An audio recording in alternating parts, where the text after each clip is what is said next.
Bincang bersama. Halo Sobat Listeners, Bincang Bersama kembali hadir bersama saya Daryl Adam. Dan kali ini kita akan ajak Anda untuk bisa mengenali tentang pencapaian ya. Karena banyak orang-orang yang melakukan set goal atau istilahnya goal setting. Dari tahun ke tahun itu selalu menemukan kegagalan. Ada masalah apa sih sebetulnya? Karena nggak cuma butuh tindakan sebagai sebuah langkah kecil untuk menuju ke tangga-tangga berikutnya, ada juga hal-hal yang lainnya. Untuk itu, kita akan ajak Anda untuk belajar bersama di podcast Bincang Bersama hari ini bersama dengan seorang coach, Goal Achievement Coach. Jadi spesialisasinya berhubungan masalah achievement. Sudah hadir di sebelah saya ada Coach Ping P. Hendra. Coach Ping, apa kabar? Baik, terima Sehat, kasih. Coach? Sehat. Jauh-jauh dari Bali katanya. Iya, saya di Bali. Oh, ceritanya gimana sih kok bisa sampai ke Jakarta? Awalnya ini saya asli dari Medan.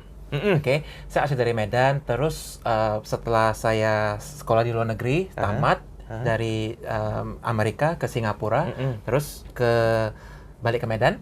Pas balik ke Medan itu saya kerja di sebuah pabrik kayu. Oke. Pas kerja di pabrik kayu itu saya melakukan hal-hal yang ya lumayan oke lah. Saya tanya bos saya, bos apa sih yang diperlukan oleh saya untuk menjadi yang lebih berhasil lah, lebih sukses gitu ya. Terus dia bilang, oke, saya mau revenue secepatnya. Oke. Saya bilang, oke, mau existing atau mau yang new? Dia bilang mau yang new. Oke, jadi saya bilang, oke. Di situ dia, saya in charge of international marketing, international sales. Di situ saya membuka gebrakan-gebrakan yang ya lumayan unik lah ya. Saya mencoba hal-hal yang aneh-aneh sampai saya kadang-kadang jam 2 pagi itu harus bangun untuk angkat telepon tuh. Gitu ya. Angkat telepon, answering inquiries dan lain-lain. Nah, kemudian saya ngerasa kok apa yang saya lakukan sekarang kok sepertinya tidak sesuai dengan apa yang saya mau raih di kehidupan saya. Oke. Ada sedikit nggak sinkron gitu ya. Nah, di situ saya ngerasa, aduh, ini kenapa begitu ya? Saya mulailah masuk ke dunia personal development pas itu. Oh, itu masih di Medan ya? Masih di Medan. Oke, terus? Nah, saya dapat belajar dari seperti Tony Robbins, Jack Canfield, seperti Dale Carnegie. Itu 3 menurut saya yang benar-benar, dan satu lagi Napoleon Hill, itu 4 yang change my life, benar-benar. Saya baca bukunya dan saya ikutin. Ya, terutama di situ mereka selalu bilang, what is it that you want to achieve? What's your dream? What's your goal? Oke. Semua dari 4 buku itu, 4-4-nya tanyanya itu. Saya pikir, oh, berarti bukan harus dilakukan hanya hari ke hari, tapi kita harus menuju ke sebuah tujuan. You need to know exactly where you have to go. Kita mulai dari bagian paling ujung. Ya. Oke. Think long term ke depan. Tapi banyak orang setelah itu mereka stop. Itulah goal setting ya. Goal setting itu saya ke sini. Kemudian stop. Nah, awalnya saya juga begitu. Disitulah saya ya kurang happy sama diri sendiri. Dan kurang happy itu karena saya frustrated. Kenapa sih saya nggak capai goal saya? Oke. Kok saya katanya suruh work hard, suruh wake up early, suruh do a lot of things. I did all those, tapi kenapa kok saya nggak mencapainya? Oke, saya baca tuh kayak ada the best sales tactics misalnya, the best marketing strategies, the best this, the best that, gitu ya, the most optimal something. Tapi kenapa selalu gagal? Untuk saya. Jadi saya ngerasa, kan ada yang kurang, gitu ya. Nah, of course itu dengan kehidupan saya yang pas itu kurang oke gitu ya. Negative spiral, itu turun, negatif terus. Sampai saya mau kemana-mana itu malas. Ya, to the point sampai pas anak saya lahir dan saya gendong dia pertama kali gendong anak saya seperti kebangun gitu ya, kayak ketampar langit gitu loh. Kebangun, dia bilang, Ping, kamu harus berubah, gak boleh negatif lagi. Oke, jadi momentum lahirnya Putra atau Putri? Putra. Putra itu merubah awal segalanya ya? Iya. Oke, tahan sebentar Coach di situ Coach. Saya masih mau gali lebih jauh tentang sosok pribadinya Coach. Namanya agak terdengar aneh. Sorry itu saya harus menyampaikan itu. Coach Ping P. Hendra. Iya. Ping P-nya ini apa? Sebenarnya dulu mungkin papa saya mau kreatif ya, tapi kurang ini ya, kurang bagus gitu ya. Oke. Nah, nama saya tuh sebenarnya Pingnya 2. Ping Ping. Iya. Oh, Tapi oke. dulu pas saya di Amerika pertama kali nih, ada satu guru, dia umur kayak 70-an deh. Dia bilang gini, there must be a mistake in this name. Ini hari pertama. There must be a mistake in this name. There's 2 Ping. Gitu ya, in the name gitu. Terus saya bilang, yes, that's my name. Ping Ping? Dia bilang, yes, Ping Ping. Terus dia gini. dia kayak ketawa langsung tik gitu ya. Di situ saya ngerasa, waduh, ini saya kalau 4 tahun di Amerika diketawain terus gimana ya? Nah gitu, jadi kemudian setelah kelas itu selesai, saya langsung ke kantor administrasi. Saya bilang, ini nama saya bisa nggak diubah? Terus dia bilang, oh bisa, kalau di Amerika itu ada namanya middle name. Jadi kalau biasanya middle name itu cuma abbreviation gitu ya. Jadi saya taruh Pingnya jadi middle. Jadi namanya Ping P Hendra. Nah itu stick sampai sekarang. Jadi aslinya P itu berarti Ping juga? Iya. Jadi kalau nama sesuai KTP, Ping Ping Hendra. Oh, Ping Ping Hendra. Iya. Oh, Jadi kalau wow. dulu ketika saya sekolah di Singapura, pokoknya sampai teman yang sampai Singapura, Oke. itu mereka taunya saya Ping Ping. Tapi yang teman dari Amerika panggilnya biasanya Ping doang. Oh, sampai sekarang. Sampai gitu. sekarang dipanggil Coach Ping ya? Iya, Coach Ping itu setelah karirnya jadi coach gitu. Oke, nanti kita ke karir ya. Iya. Coach begini Coach, orang tua apakah mungkin juga punya satu harapan dengan nama Ping Hendra ini? Karena banyak orang yang kesuksesannya walaupun jalannya itu pelan-pelan, tapi kalau dirunut secara silsilahnya, oh iya relate nih dengan namanya. Nah, ada nggak seperti bahas tentang hal itu sama keluarga? Mungkin juga ya. Karena Merasakan nggak kira-kira Coach? saya kurang tahu. Oke. Saya kurang tahu kalau itu. Papa saya pernah bilang itu dia ambil nama itu dari sebuah karakter. Karakter ini mungkin melakukan hal yang baik gitu ya. Mungkin itu menginspirasi beliau. Nah, terus dia ada satu kata di bahasa Mandarin itu namanya Pin Pin Yoli. Nggak tahu artinya apa. Tapi Ping Ping itu yang dipakai sekarang. Oh, itu. Oke. Berarti semuanya itu sebenarnya atas restu dari orang tua Iya, juga ya memberikan iya. nama. Coach boleh cerita sedikit nggak sih kehidupan kecilnya gimana? Kehidupan kecilnya dulu saya tinggalnya di satu tempat namanya Tanjung Morawa. Tanjung Morawa itu ya kota industri kecil banget di pelosok Medan gitu ya. Nah, dulu saya jarang banget ketemu papa saya. Oke. Karena papa pagi-pagi sudah harus bangun untuk kerja, pulangnya super malam. Jadi saya ketemu beliau hanya mungkin Sabtu Minggu biasanya. Oke. Kita kalau Minggu itu sarapan bareng. Setiap Sabtu itu biasanya kumpul keluarga gitulah sama paman saya, sama itu dan lain-lain sama saudara gitu-gitu. Karena dulu di Tanjung Morawa itu rumahnya seberangan doang sih sebenarnya. Gitu, cuma rumah kita agak jauh sendiri. Gitu. Tapi satu jalan juga itu. Oke. Gitu. Kalau mama gimana? Mama lebih di rumah dan lebih take care ya sama kita gitu ya. Dan sangat disciplinary juga. Contohnya gimana Contoh ya kalau misalnya di kita kalau nilai rapot merah gitu ya, ujian merah di bawah 50 biasanya ya itu ya ketemu teman dekatnya ya yaitu rotan. Selalu. Kan itu kumulasi ya. Iya. Jadi biasanya kalau catur bulan 1 yang mana yang merah ya itu kena Rotan kasih sayang. rotan kasih sayang. Oke. Kalau misalnya merahnya 3 ya kena 3. Oke, Gitu. itu kelas berapa? Masih ingat nggak? Sampai kelas 6 SD lah masih begitu. Setelah SMP udah nggak gitu lagi. Oke, SMA? Saya SMP kelas 1 lalu saya pindah ke Singapura. Pas itu.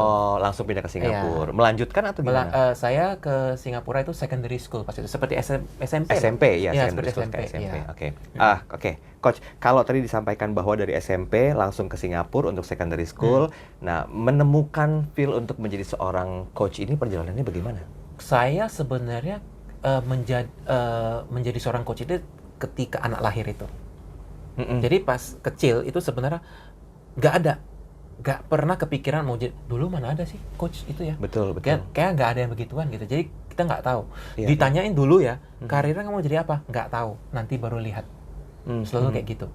Jadi seperti mengalir aja lah dulu gitu.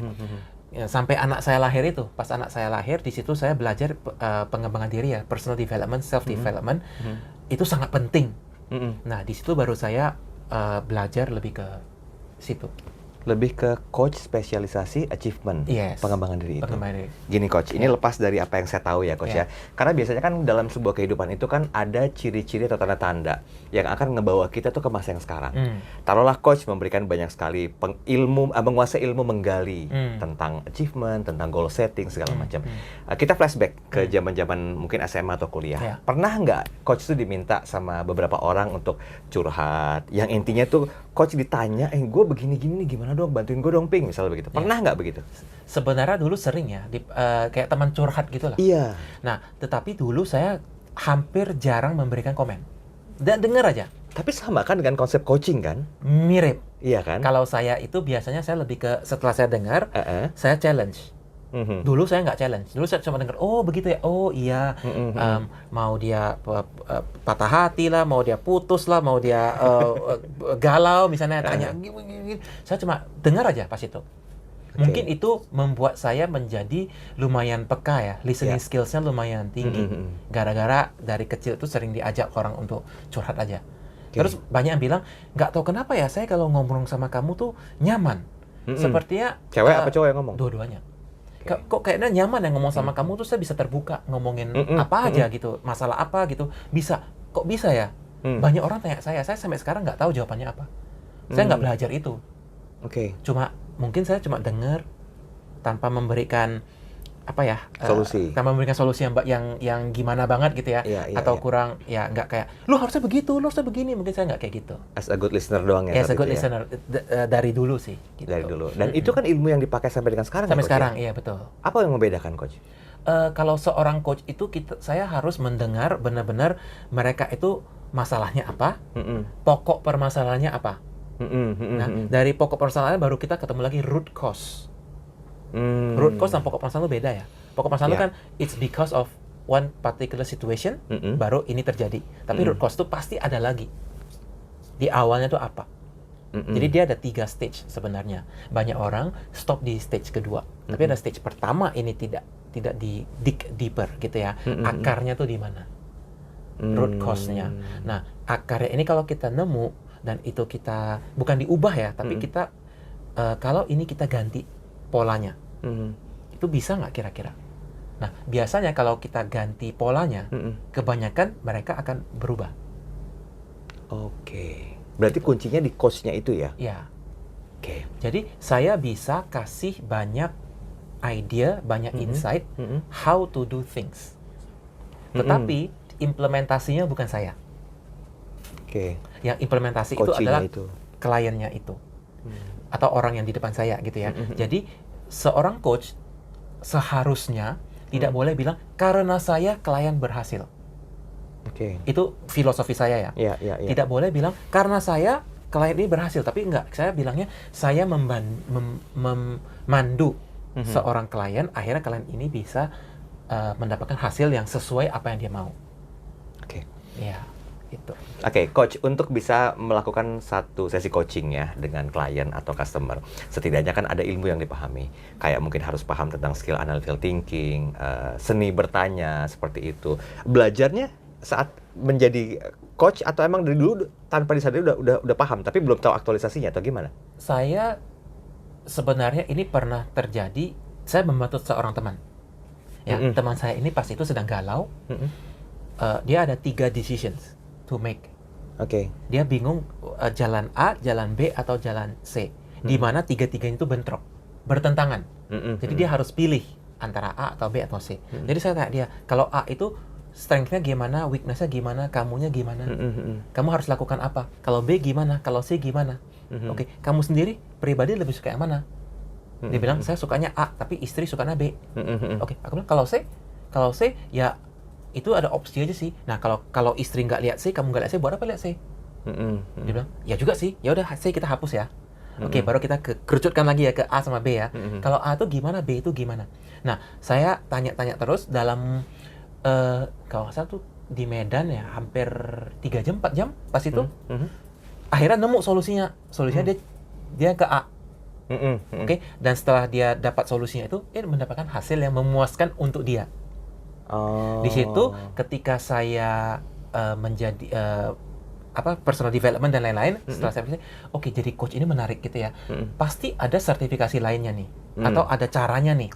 Karena saya pernah ngikut satu seminar besar ya di Singapura, namanya Unleash the Power Within. Itu dari Tony Robbins, di 2019 September saya ikut. Nah, di situ ada 9.000 orang. Wow. Stadium besar sekali di Singapore Expo. Dia satu orang bisa menggiring 9.000 orang di genggaman tangannya. Dan hampir semuanya, termasuk saya, bisa nangis di situ. Super powerful loh itu. Aku rasa ini pasti ada caranya, gitu ya. Caranya ini apa gitu. Nah, kemudian saya belajar tuh, si seorang Tony Robbins itu sebenarnya apa sih? Siapa sih? Kenapa dia bisa begitu? Baru saya nemu ada satu namanya Neuro Linguistic Programming, NLP. Saya lihat, ini menarik. Kemudian saya lihat, ada NLP certification, ternyata begini begitu. Saya belajarlah NLP. Nah, setelah saya belajar NLP certification itu, saya baru benar-benar ngerti, human behavior tuh dari asal mulanya dari mana. Untuk orang berubah menjadi orang yang lebih excellent, itu apa sih yang harus dilakukan, atau apa sih yang harus disingkirkan atau dibuang. Disitulah saya belajar, I go deep into NLP, tapi di NLP itu banyak sekali tools. Banyak sekali tools. Saya hanya ambil maksimum 4. 3 atau 4, yang lain saya buang. Buang bukan berarti saya nggak tahu gitu ya. Saya tahu, cuma kalau saya mau melakukan, mempraktek, saya perlu script. Tapi 3 atau 4 yang saya kuasai ini, saya nggak perlu script, bisa langsung otodidak gitu, kira-kira gitu. Oke. Ya. Ini pencapaian tertinggi dalam kehidupan udah dirasakan belum? Pencapaian tadi masih belum. Still Belum. ongoing. Berarti Ya. belum bisa dibilang sukses, atau udah sukses tapi sifatnya sementara? Menurut saya ya, the biggest achievement for me to this day itu adalah saya bisa bawa anak dan istri ke Bali. Saya kan dulu di Medan. Ya. Pindah maksudnya. Pindah. Stay. Nah, pas saya di Medan, saya quit my job yang pabrik kayu tadi. Saya quit setelah anak saya lahir. Tanggal 1 Januari 2019. Saya tulis goal. Nah, jadi goal yang saya tulis itu adalah, karena setelah baca buku semuanya bilang, you have to have a goal, gitu ya. Saya tulis goalnya tuh. Banyak tahu ya, New Year's resolution. Nah, saya tulis tuh New Year's resolution saya. Saya tulisnya, move to Bali with my family by December 2019. Saya tulis itu aja. Tetapi setelah saya tulis, saya tutup bukunya, saya taruh di laci, nggak pernah aku buka lagi. Sampai seminar Tony Robbins ini. Tony Robbins ini bilang, goalnya tuh harus benar-benar di muka kamu. Kamu harus bisa memvisualisasi goal kamu sejelas mungkin.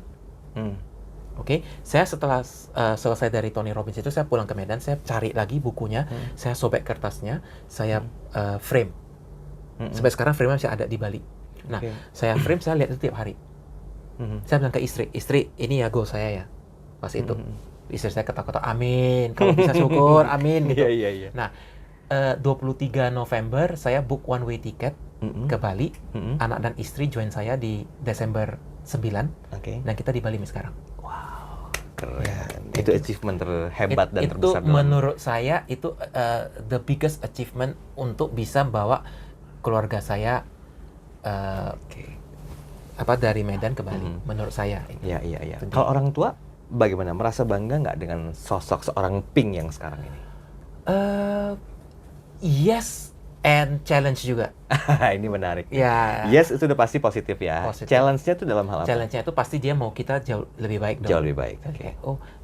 Misalnya the way dia challenge-nya adalah, masa begini saja, begitu juga dong, gitu ya. Dan kadang ketika banyak ya teman-teman yang dapat challenge begini, masa begitu ya sih?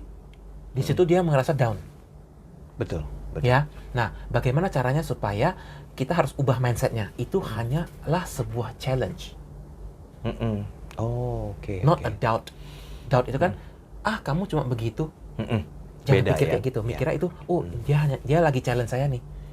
Kapasitas saya sudah segini. Mau dong dibesarkan kapasitasnya. Gitu.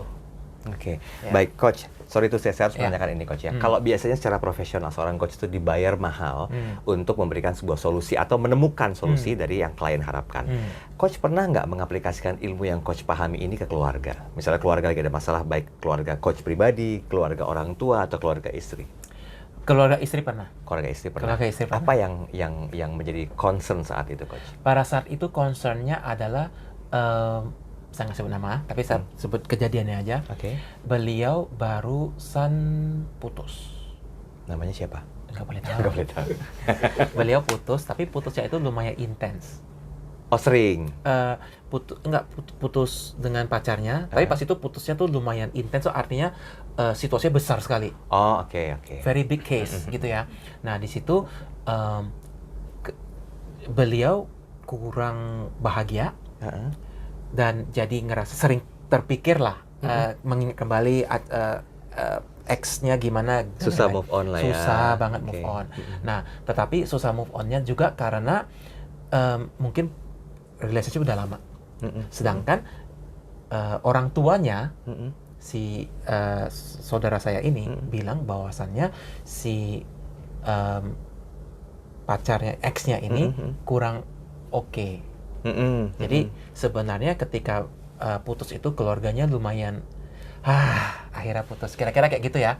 Tapi si ini kurang gak bisa move on. Nah, kita ketemu ngobrol, pas itu Imlek tuh, pas Imlek kita ketemu ngobrol, saya tanya dia, kamu sama dia tuh kayak gimana? Oke, kamu sama dia bagusnya tuh apa? Kamu sama dia nggak bagusnya tuh apa? Oke, kamu setelah kamu lihat bagusnya dan kamu lihat nggak bagusnya, mana lebih banyak? Dia bilang lebih banyak nggak bagusnya. Oke. Terus saya tanya dia satu pertanyaan ini, do you see a future with her? Dia bilang, dulu sempat kepikir, tapi sekarang not anymore. Saya bilang, oke, kalau sudah not anymore, terus kenapa kamu susah move on? Di situ kebangun. Lagi-lagi yang menemukan solusi sih dia sendiri. Kliennya ya. Kliennya. Saya hanya men-challenge point of view, cara dia melihat, cara dia berpikir. Saya tidak memberikan, saya nggak bilang gini, kamu harusnya begitu loh, tapi kan kamu lihat mama kamu atau papa kamu bilang begini. Adik kamu atau abang kamu bilang begini. Kalau kita memaksa orang untuk berubah, orang pasti akan menolak. Defense. Emang kamu siapa? Betul. Kamu belum pernah situasi saya gitu loh. Nah, tetapi kalau kita bilang, bagaimana kalau ini, bagaimana kalau itu, saya hanya memberikan dia, kamu sudah lihat ini belum? Kamu sudah lihat itu belum? Kalau misalnya ini kamu lakukan, apa yang terjadi? Kalau misalnya ini tidak kamu lakukan, apa yang terjadi? Dia lihat tuh, oh, saya harusnya melakukan ini ya. Dia yang tahu sendiri dong. Saya bilang, ini, coba ini kamu lakukan dulu. Pas dia lakukan setelah seminggu, gimana? Dia bilang, oh iya loh, saya udah nggak gitu galau-galau lagi. Dia bilang kayak gitu ya. Oke, lanjut. Tapi sebenarnya kuncinya simple sih, Coach ya. Nemuin baru yang lebih seger tuh lebih gampang melupakan kayaknya, Coach ya. Sebenarnya kunci utamanya itu adalah kita sendiri aware. Awareness datang dari diri sendiri. Nah, paling susah itu adalah membuat awareness ini jelas di kita. Karena kita kan banyak kehidupan, do a lot of things ya. Jadi input dari si ini. Jadi kita tuh kayak kabut semua nih. Setelah sesuatu hal ini jelas di depan mata, kita tahu apa yang harus kita lakukan untuk ke situ. Gitu. Baik. Coach, secara umum, apa yang perlu dihindari dari seorang coach? Semua coach nih ya, yang mungkin Coach Ping juga tahu. Kan pertanyaan-pertanyaan yang sifatnya lebih menggali itu kan ada do and don'ts-nya. Batasannya apa, Coach? Kalau saya itu tergantung bagaimana dia answer. Kalau dia pertanyaannya mulai defensif, saya akan tanya, aku jawabnya kayak gini, aku tanya gini, if you are vulnerable with me, you will benefit, you will get result. Assuming kita ke dokter, kita ke ruangan, dokter tanya, sakitnya apa? Nggak tahu dok, silahkan periksa. Dokter juga bingung ya, ini aku mulai dari mana ya? Kepala kah, ke badan kah gitu ya? Bingung ya. Tapi kalau misalnya kita bilang, nggak tahu dok, kayak leher saya kurang oke nih, akhir-akhir ini gitu ya. Dokter baru bisa periksa ke sana. Ya, jadi saya dengan klien juga sama. What is your concern right now? Atau sekarang ini concern kamu apa sih? Ya, misalnya bilang, iya saya sekarang misalnya ya, saya sedang galau di pekerjaan misalnya. In what way? How? Karena pekerjaan itu luas ya. Nah, saya mungkin lebih ke sales misalnya. Sales itu apa? nggak susah dapat klien kah, atau klien ghosting kah, atau apa. Nah, saya kerucutkan lagi sampai dapat satu hal. Jadi sebenarnya do's and don'ts-nya itu adalah kita nggak boleh berasumsi Oke, ya. bahwa this is what you must do. You do this, nggak bisa. Karena kalau saya bilang kamu lakuin ini ya, itu bukan datang dari dia, tapi datang dari saya. Iya. Artinya apa? Saya ambil sendok kasih makan tuh, nggak boleh. Dia harus bisa makan sendiri, harus cari sendiri, gitu ya. Jadi kalau saya sebisa mungkin saya memberikan dia arahan. Mungkin saya sudah tahu dia harusnya melakukan ini, oke. Tapi saya tetap reserve judgment. Saya coba menggiring. Akhirnya dia nemu ini. Atau bisa jadi saya yang salah, karena saya cuma tahu sesuai konteks yang diberikan sama dia. Dia kasih tahu saya inputnya, saya hanya tahu segini doang, mungkin segini. Sedangkan yang dia alami itu sebesar ini. Saya nggak tahu dong. Saya hanya tahu sekecil ini yang dia cerita ke saya. Jadi saya nggak boleh kasih input dari ini. Oke, Gitu. paham. Ini waktu kita nggak banyak, Coach, tinggal 3 menit tersisa. Boleh nggak, Coach, saya minta kesediaan Coach di podcast Bincang Bersama kali ini kasih tips untuk smart listeners yang ingin atau belum berhasil menemukan achievement goals-nya. Oke. Silakan. Nah, untuk paling penting adalah kita harus tahu the 4 human desire. Ya, manusia ini mempunyai 4 core human desire. 1 adalah health, kesehatan. 2 adalah wealth, ya. Ketiga adalah relationship. Oke. Keempat adalah your own self. Oke. Health itu dibagi 2. Jadi physical health yaitu body kita, atau mind, otak, gitu ya. Kalau wealth itu dibagi 2. Satu adalah karirnya kita. Kalau business owners itu bisnisnya.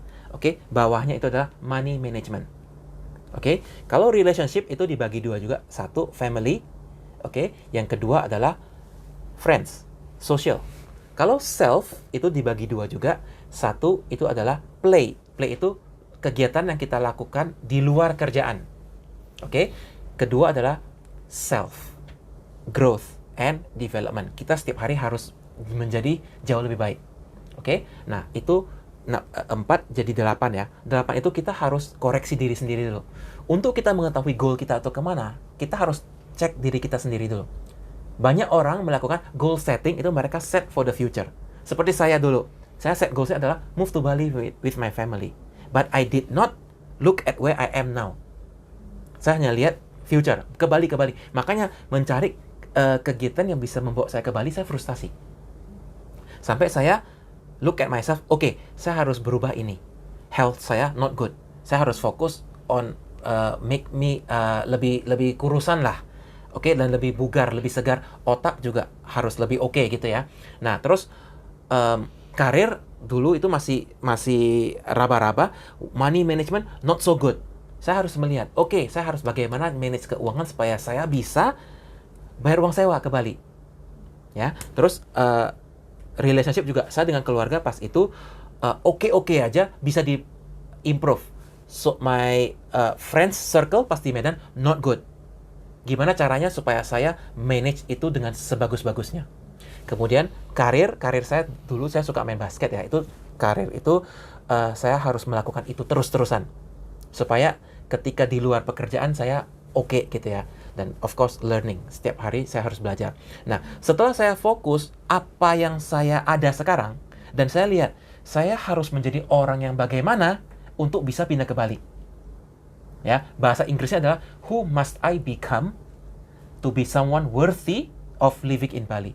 Bisa bawa keluarga ke Bali. Setelah saya lihat, oh saya butuhnya ini, saya butuhnya. There are 4 things that I need to do. Tiap hari jalan pagi, tiap hari dengerin podcast atau tiap hari baca buku, tiap hari ketemu orang untuk ngobrol, oke? Dan terakhir adalah spend more time with the family. 4 itu saya lakukan di luar pekerjaan yang harus saya fokuskan itu. Fokus di karir, maksa karir gitu ya. Saya nggak lakukan itu, saya hanya fokus 4 hal ini, dan 4 hal inilah yang membuat saya berhasil ke Bali. Ya, mungkin buat teman-teman di sini bisa di-assess dulu diri sendiri. Bagusnya apa, strength-nya apa, weakness-nya apa, baru kemudian ketika kita menuju goal yang kita mau, apa sih yang harus kita lakukan, jembatannya. Ya, jadi jembatannya itu nggak di how, tapi di who you must become. Gitu. Oke. Ya, Thank you, Coach. thank you, Bang. Sukses ya. Terima kasih. Spesies, itulah bincang bersama kali ini. Dan di menit terakhir tadi saya sempat menanyakan tentang how to-nya bagi Anda yang masih bingung untuk setting achievement goal Anda. Semoga bermanfaat. Saya Daryl Adam. Sampai jumpa. Bincang bersama